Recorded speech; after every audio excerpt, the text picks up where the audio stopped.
no capítulo 1.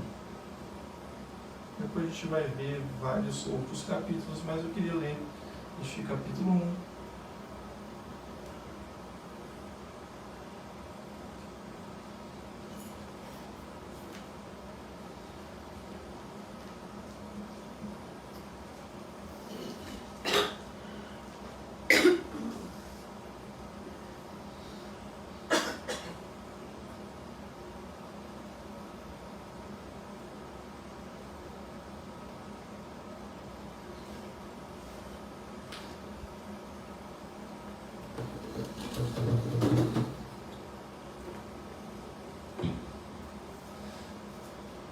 Palavras, Eclesiastes 1, palavras do pregador, filho de Davi, rei em Jerusalém.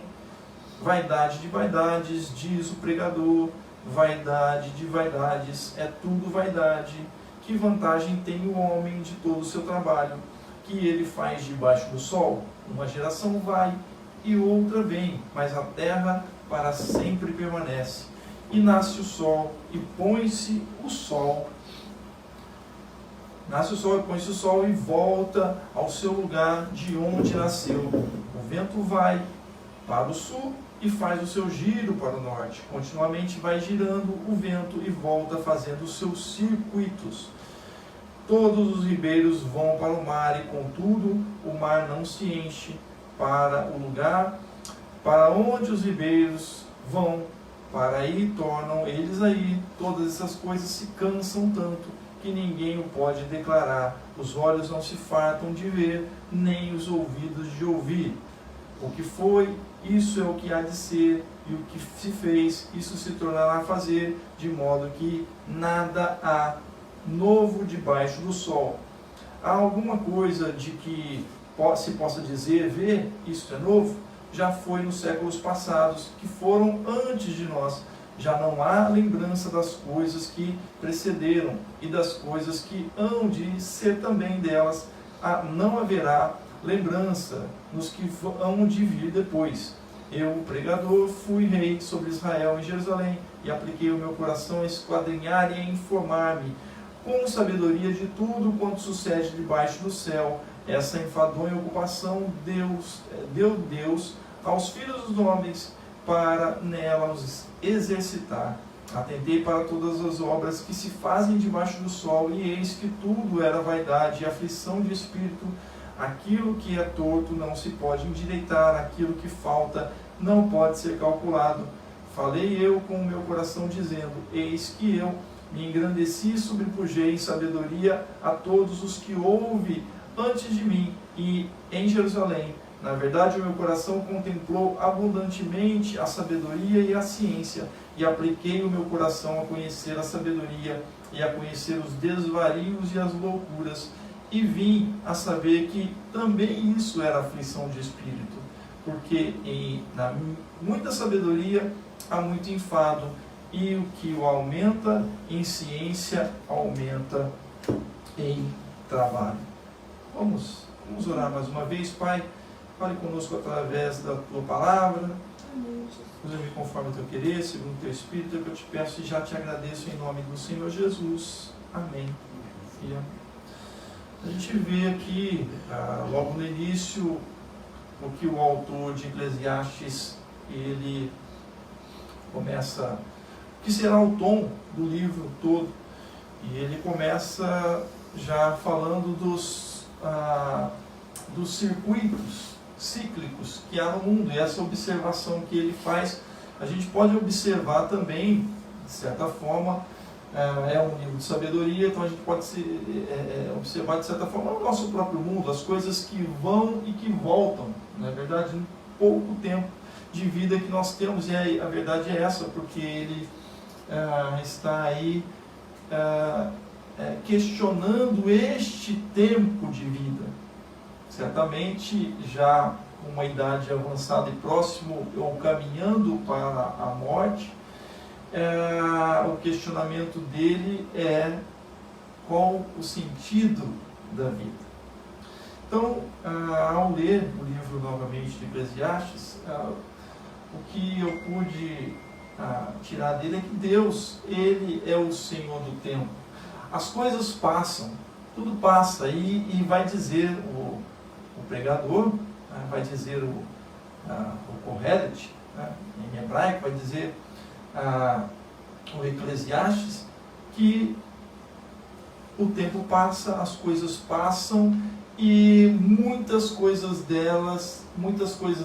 disso tudo que nós vivemos, ou de que eu vivi, ou de que os homens vivem, são vaidade, ou é efêmero, ou é muito passageiro, e se perde no tempo.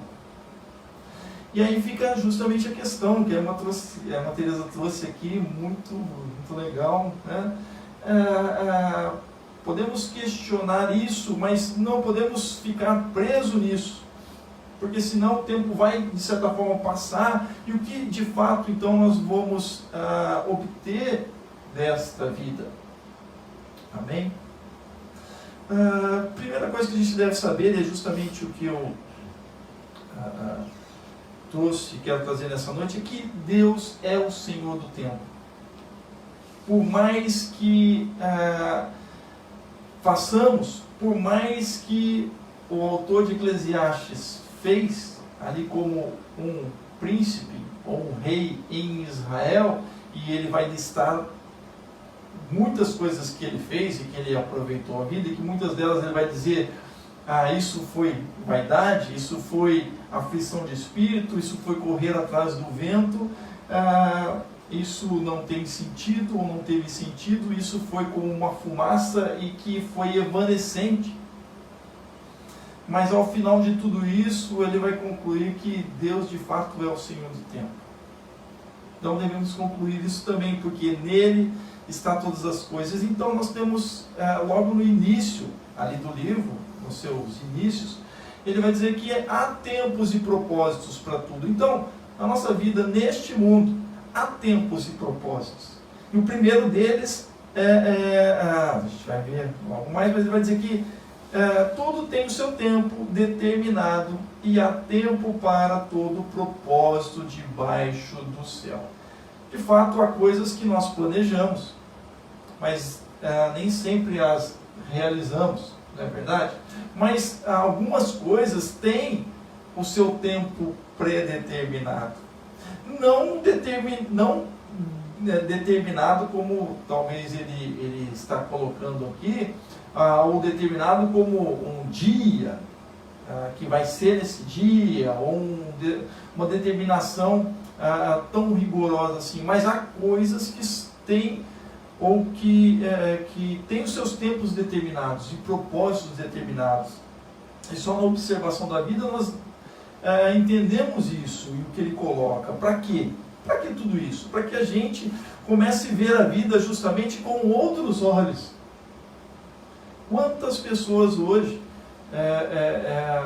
e a gente aí parece que tem uma epidemia de depressão, e as pessoas não conseguem ver um sentido na vida e ver a vida com outros olhos,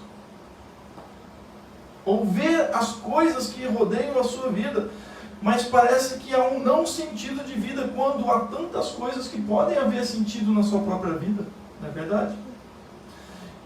E Deus é aquele que proporciona o dom da vida, e o dom para a vida.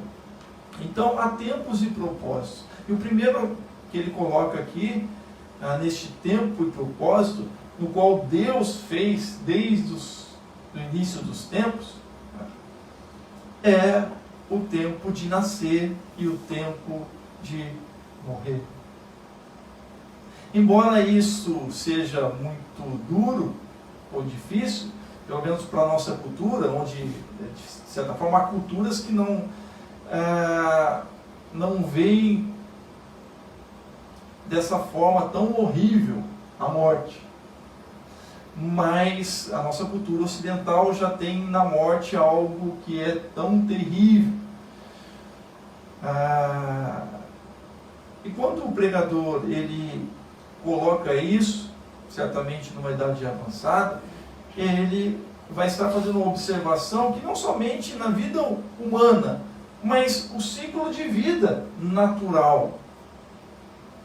Cresce a erva no campo, é o que Jesus vai dizer nos evangelhos, e ela dá a sua flor, e Jesus vai dizer que nem Salomão em toda a sua glória se vestiu como os lírios do campo, mas seca-se a erva e se é jogada no fogo. Então a vida e a morte, ou seja, há uma beleza nessa vida, há um nascer e há um transcorrer de tempo de vida, mas há um tempo de término desta vida.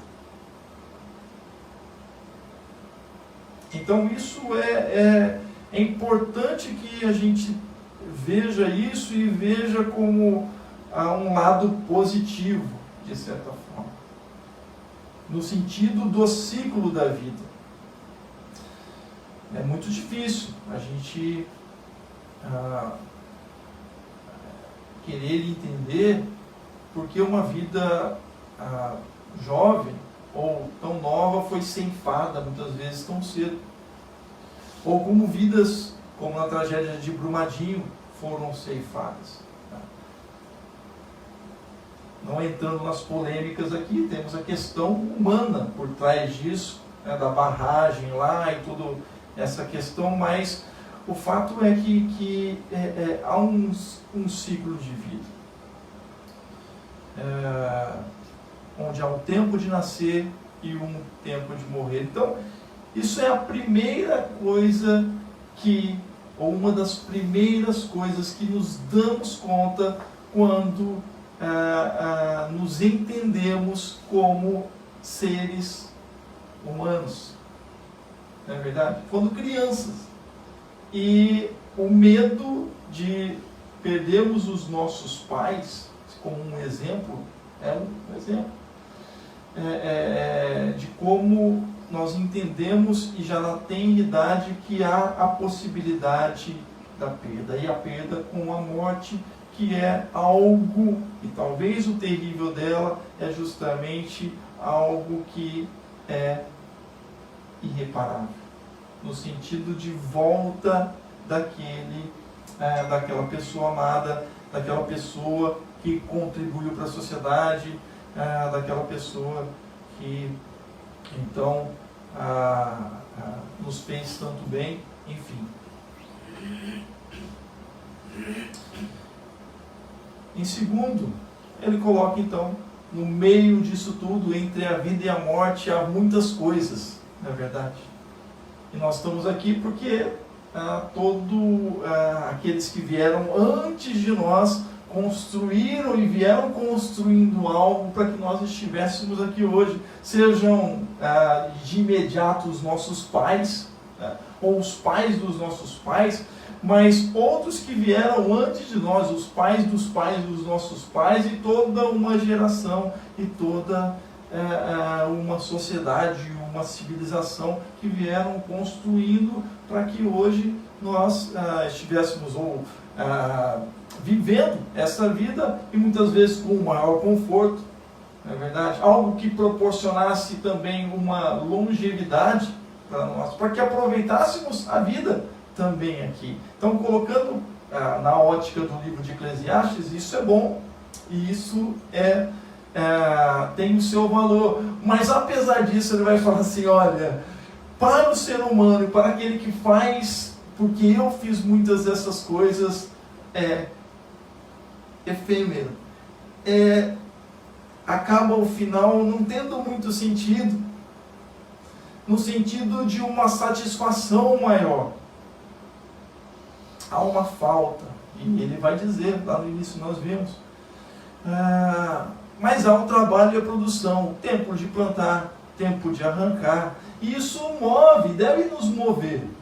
Arrancar o que se plantou, tempo de matar e tempo de curar, tempo de derribar e tempo de edificar. Trabalhos e produções, se a gente colocar aqui algumas coisas que muitas vezes nós não vemos, mas que fazem parte do nosso dia a dia, aquilo que nós comemos, né? Plantar e tempo de arrancar. A gente não tem acesso ao arroz que foi plantado, né? E nem o seu plantar e nem o seu arrancar, mas a gente vai no supermercado e tem ele bonitinho lá, e a gente escolhe ainda a marca que a gente quer, não é verdade? a gente não se dá conta disso, que teve um trabalho por trás disso, tem todo um trabalho, embora a tecnologia tem a mão humana também, tem o homem ali plantando e arrancando. Não é trabalho? Oi? E a tecnologia não é trabalho? Sim, também, a tecnologia. É verdade, tem aquele que manipula a tecnologia, né? Os tratores lá que fazem toda aquela colheita, que eu acho aquela incrível, né? Tempo de matar e tempo de curar. E então a gente vê quanto a gente vai lá no supermercado, também tem lá um franguinho, tem lá a carninha, não é? E tem todo esse gado, todos esses seres, né, que fazem parte da nossa alimentação, que foram criados por Deus. Deus também disse assim, olha, tomai, comam desses animais que são proteínas e estão lá bonitinho, mas a gente não cuidou do frango, né, não cuidou lá da vaquinha, do porquinho, não é verdade? Cuidou sim. Cuidamos? Trabalhou, você ganhou no final do mês e fez a troca. Nós diretamente, né? Mas teve um cuidado. Se Sim. tivéssemos cuidado, talvez não comeríamos. É verdade. Se a gente, justamente, talvez nós não sabemos, porque há então aquelas pessoas. E há então o quê? Um trabalho por trás disso. Não o nosso trabalho. Trabalhamos com outras coisas. Na verdade, que aí é o que ele vai dizer no capítulo 1, desse circuito, né? É o circuito que nos move e deve nos mover. Mas apesar de tudo isso, né? Ele vai dizer isso daí é vaidade, é correr atrás do vento. Então nós vamos ver o que ele vai dizer então sobre o que vale então. Dentre outras coisas, ele já começa a falar do trabalho e da produção, porque ele vai aqui está valorizando o trabalho.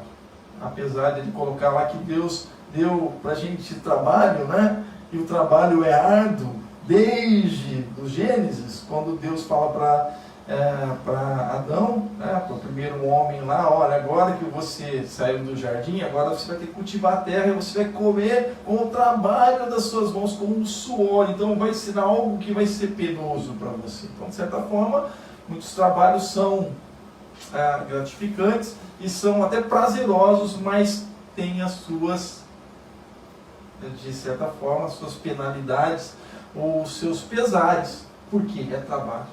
Mesmo você muitas vezes não estando com vontade, não querendo, você tem que ir, não é verdade? É o trabalho.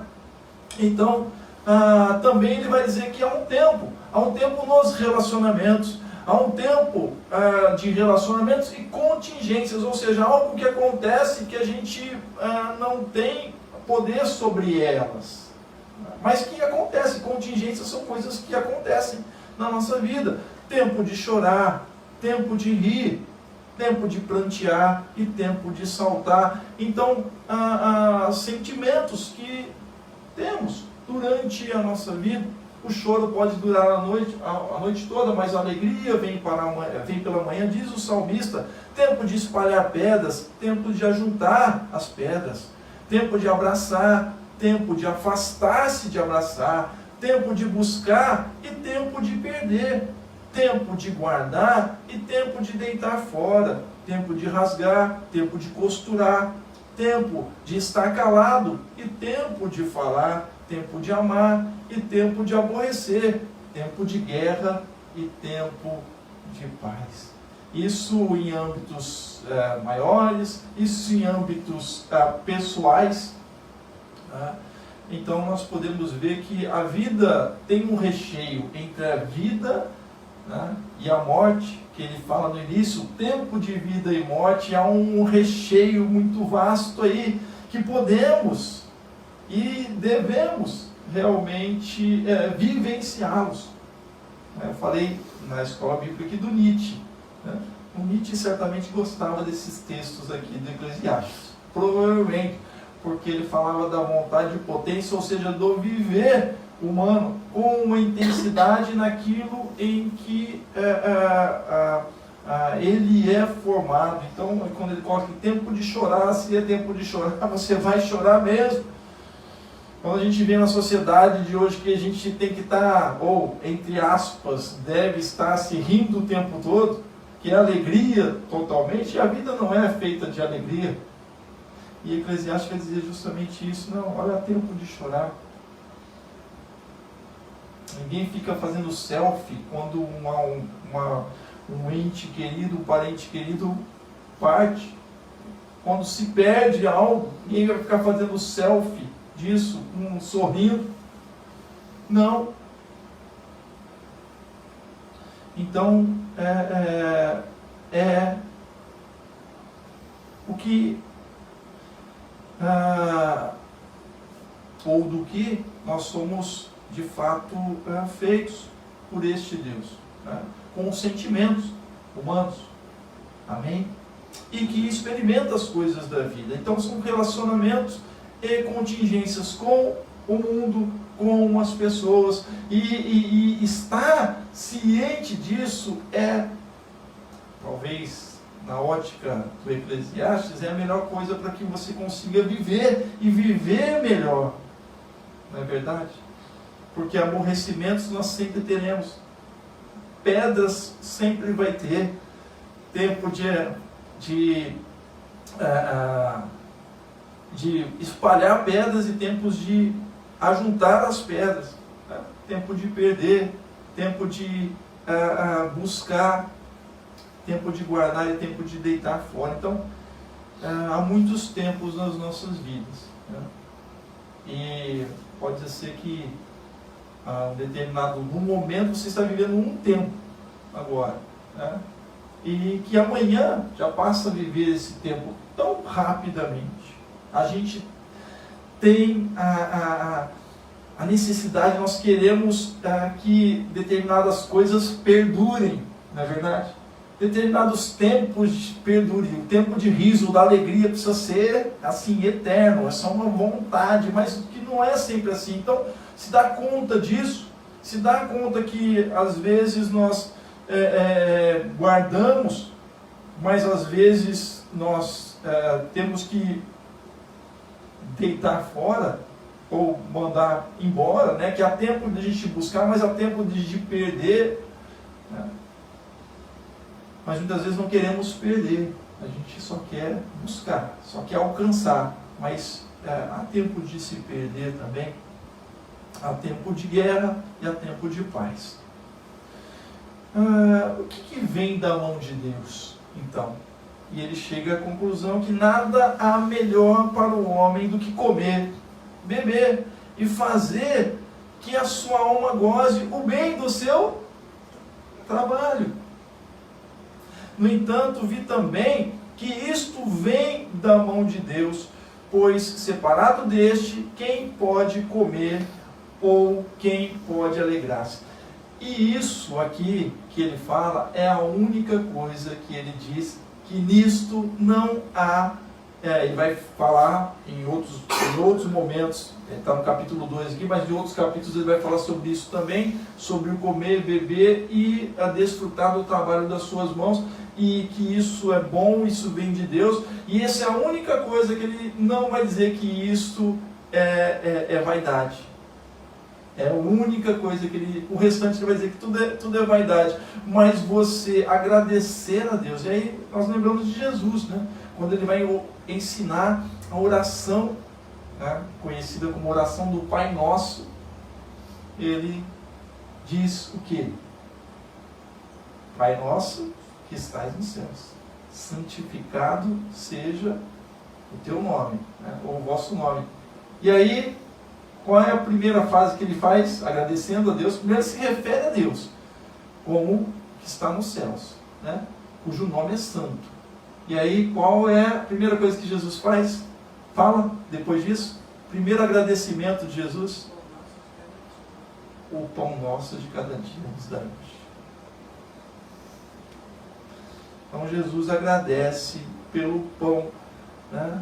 Pelo pão, pelo alimento básico da vida que Deus dá. Deus só me deu o pão para eu viver. O restante... Então, Salomão, ou o autor aqui, ele começa a questionar justamente coisas que nós buscamos na vida e que achamos que vai ter o sentido da vida, que ele buscou e que alcançou, mas que ao final delas ele vai dizer assim, não, isso é vaidade, isso é correr atrás do vento, isso, eu busquei tanto isso, mas quando eu alcancei, perdeu-se o valor. E ele diz, não coloquei aqui, mas ele diz uma infinidade de coisas. Foram nos muitos estudos, foram no muito construir as coisas. Ele diz que teve empregados, ele diz que uns nasceram na sua própria casa, ele vai dizer que teve muitos servos, muitas servas, ele vai dizer que plantou vinhas, plantou muitas coisas, também pomares e tudo mais. Ele vai dizer que construiu muitas coisas. Ele vai dizer que também, meio que, se a gente colocar nos nossos, aqui, nas nossas gírias, ele meio que chutou o balde, Ele diz que caiu no vinho também, caiu nos prazeres e tudo mais, mas que tudo isso foi efêmero. Não parece que não fazia sentido, perdeu-se o sentido, e ele vai encontrar o sentido numa coisa tão simples que é o desfrutar do trabalho que você realiza. E isso tem uma gratificação, porque é um dom de Deus, um dom que Deus te deu, para que você realize algo que te dê prazer, e que tenha a contraproposta daquilo que você realiza. E aí a gente não está falando de valores, mas há um valor então, e há uma valorização daquilo que você faz. E aquilo serve para quê? Para que você coma do fruto dessa terra, para que você fique bem. Ele vai colocar mais para frente, olha, para que você se realize, para que você desfrute da pessoa que você ama, da tua mocidade. Ele vai dizer a mulher, mas a mulher e o homem, aqui nós colocando o casal, no entanto, vi também que isso vem da mão de Deus, pois separado deste, quem pode comer ou quem pode alegrar-se? Porque Deus dá sabedoria, conhecimento e prazer ao homem que lhe agrada, mas ao pecador dá trabalho, para que ele ajunte e amontoe, a fim de dar àquele que agrada a Deus. Também isto é vaidade e correr atrás do vento. E o que é vaidade e correr atrás do vento? É justamente esse ajuntar e o amontoar. Então, Deus dá um dom. Sei que nada há melhor para o homem que regozijar-se e levar a vida regalada, e também que é dom de Deus que possa o homem comer, beber e desfrutar o bem de todo o seu trabalho. Foi isso que eu acabei de falar, então. Justamente desfrutar o bem de todo o seu trabalho. Ele vai colocar, não coloquei aqui, mas é uma historinha que ele conta de um determinado homem que, solitário inclusive, não se cansar, se colocava a trabalhar, mas ele em nenhum momento desfrutou daquilo que ele trabalhou, e talvez no momento em que ele pensou em desfrutar, já era tarde. E aí ele não teve nem forças para desfrutar daquilo que ele havia juntado e trabalhado. Então, há tempos para que você desfrute de cada momento da sua vida também, não é verdade? Outro dia eu estava na rua e eu vi uma motocicleta que eu já tive, uma moto que eu já tive.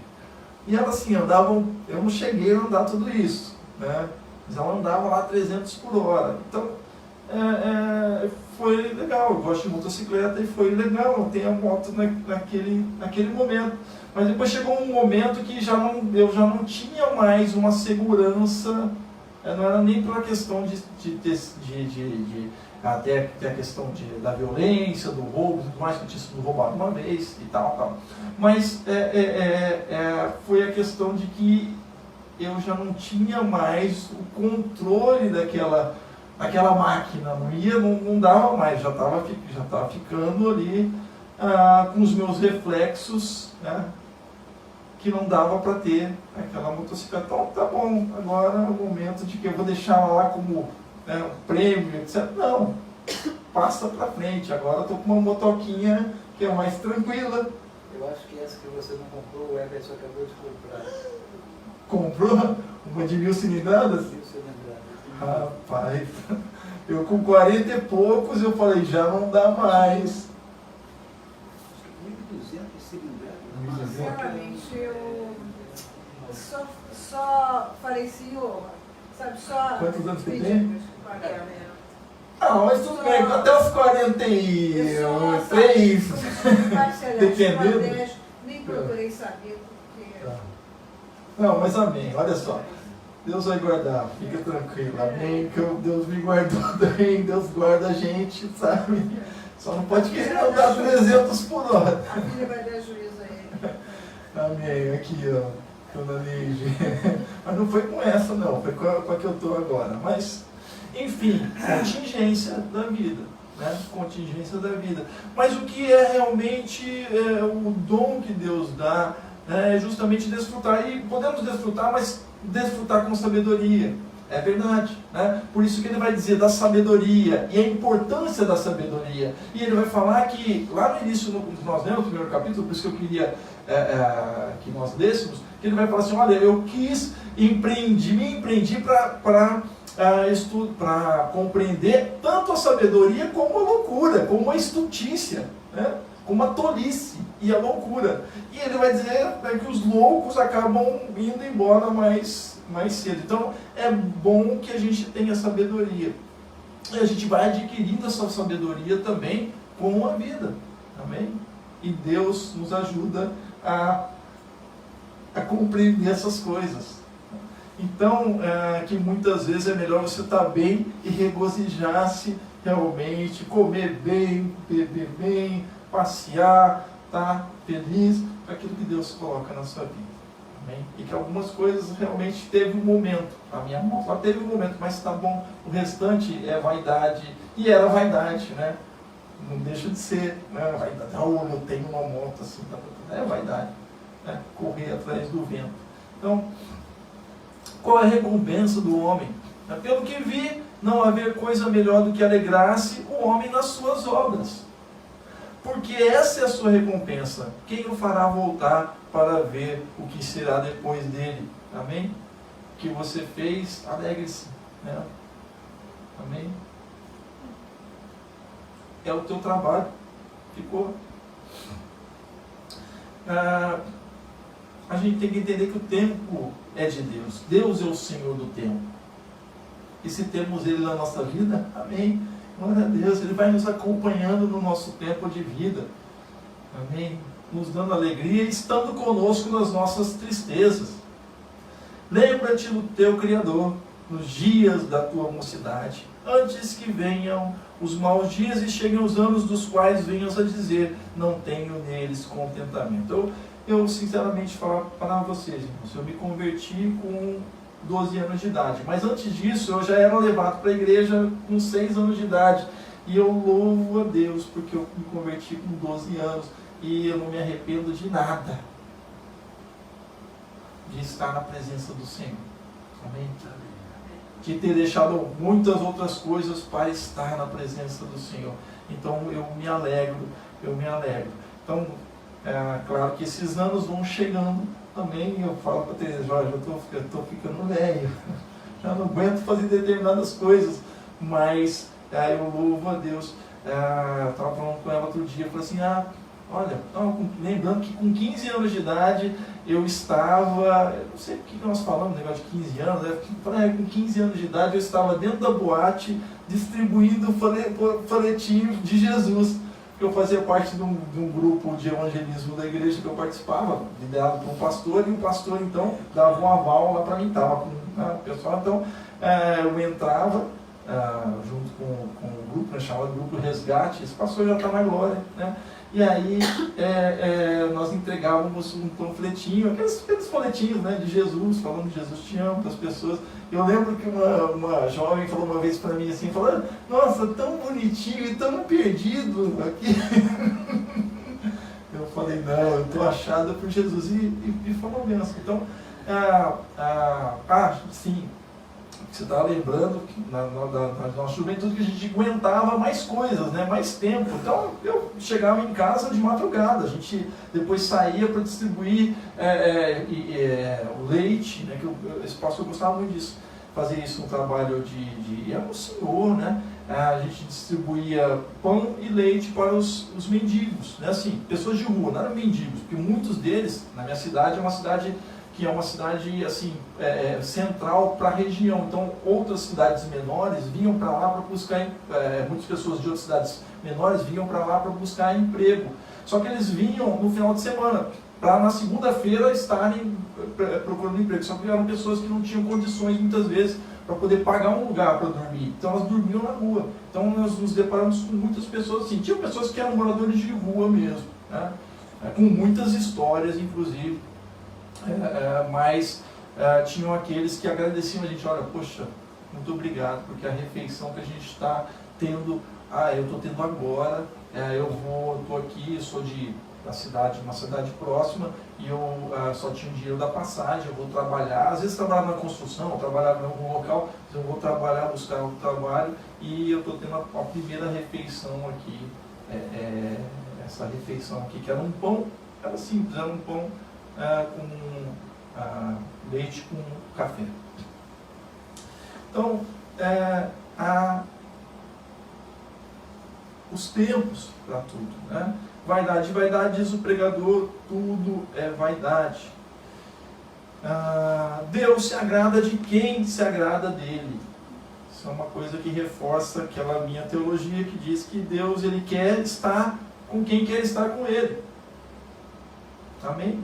Então muita gente quer, quando partir daqui, Jesus promete a vida eterna nele, quer partir daqui estar com Deus. Amém, que legal. Mas Deus quer aqueles que queiram estar com ele. A verdade é essa, está aqui a Eclesiastes reforçando isso. De tudo que se tem ouvido, a suma teme a Deus e guarde os seus mandamentos, porque isto é o dever de todo homem, porque Deus há de trazer a juízo todas as obras, até que as que estão escondidas, quer sejam boas, quer sejam más. Então, Deus é o Senhor que se agrada de quem se agrada dele. Jesus diz nos evangelhos que aquele que me ama será amado do meu Pai.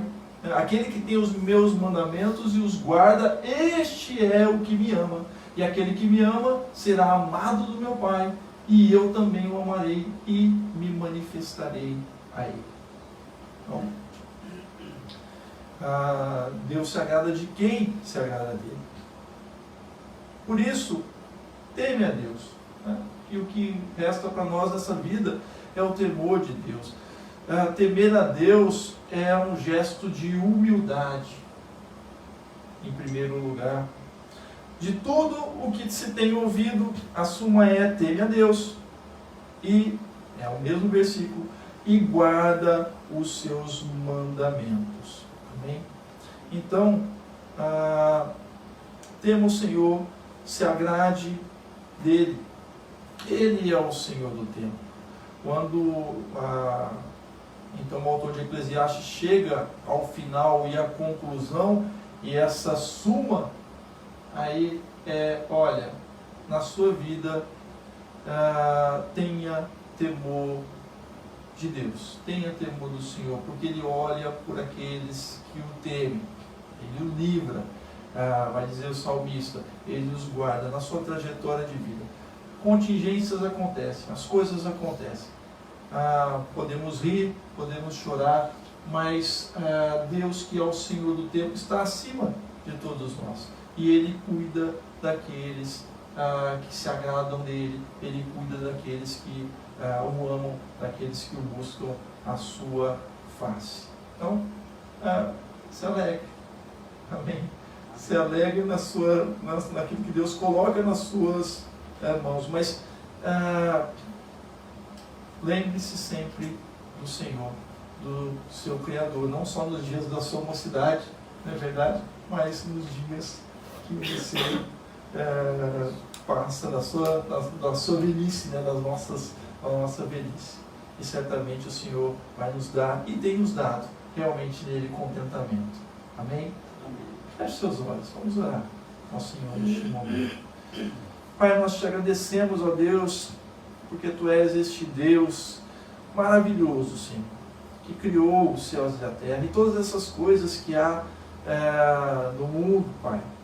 E nos criou também, criou os homens, ó Pai, as mulheres, o ser humano, ó Senhor, conforme a sua imagem, conforme sua semelhança, ó Senhor, com os sentimentos, ó Deus, capaz de sentir, Senhor, e de ser tocado por Ti, ser tocado pela Tua palavra, entender, ó Deus, que há um Deus acima nos céus.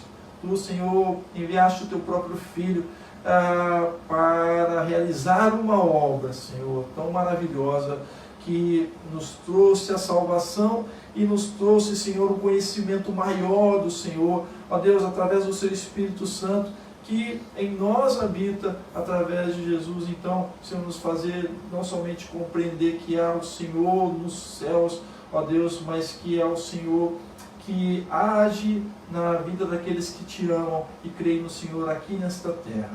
Ó Deus, muito obrigado, porque o Senhor conduz assim os Teus filhos e filhas, ó Pai, e aqueles que amam, ó Senhor, aqueles que, ó Deus, têm um temor do Senhor, mas que ainda não tiveram encontro com o Senhor Jesus, que o Senhor esteja, ó Pai, agindo para que eles venham a conhecer e serem, ó Deus, alcançados pela Tua salvação plena em Cristo Jesus. Ó Pai, quanto a nós, cabe a nós, Senhor, a cada dia estarmos na Tua presença, ó Deus, agradecendo por tudo que o Senhor tem feito, ó Pai, ó Senhor, agradecendo pelas alegrias, ó Deus, mas agradecendo também, Senhor, pelos sofrimentos, ó Pai, muitas vezes pela dor, que fazem parte da vida, mas o Senhor tem nos consolado, tem nos confortado. Muito obrigado, Deus, por fazer-nos sentir seres humanos, mas acima de tudo, Senhor, sabendo que há um Deus que olha por nós, que está ao nosso lado 24 horas. Muito obrigado, Senhor. Se assim, Senhor, com o teu povo, com teus filhos e filhas aqui, ó Deus, no seu andar diário, ó Pai, no seu trabalho, ó Deus, naquilo que cada um tem realizado, ó Deus, nas suas vidas, ó Pai, nas suas famílias, ó Deus, naquilo que cada um dos teus filhos e filhas tem feito, ó Pai, que o Senhor nos ensine, que o Senhor nos mostre a cada dia, Deus, a detectarmos, Senhor, com compreensão e com sabedoria, aquilo que é efemeridade, é vaidade, ó Deus, para que vivamos de forma a nos alegrarmos, Senhor, não com coisas passageiras, ó Pai, que são, ao final delas, vaidade simplesmente, mas com coisas, Senhor, que tem um peso, de fato, Senhor, um sentido nessa vida, e nos alegrarmos, Senhor, com pessoas, ó Deus, com quem amamos, nos alegrarmos, Senhor, com quem o Senhor nos traz, com aquilo que o Senhor nos dá, Senhor, e que nós podemos desfrutar nessa vida, aquilo que comemos, aquilo que bebemos, ó Deus, ou naquilo no qual nos divertimos e o Senhor proporciona isso às nossas vidas. Mas, acima de tudo, Senhor, nos rendemos a Ti e tememos ao Senhor, reconhecendo que Tu és Deus, Tu és Senhor. Muito obrigado, mais uma vez, pelo prazer, ó Deus, pelo privilégio de estar na Tua presença, de estar juntamente com os meus irmãos aqui, Te louvando, Te adorando, Senhor, e compartilhando da Tua palavra. Muito obrigado, Senhor. Ó Deus, eu Te louvo e Te agradeço, assim eu peço a Tua bênção sobre o Teu povo, em nome do Senhor Jesus. Amém. Amém. E amém.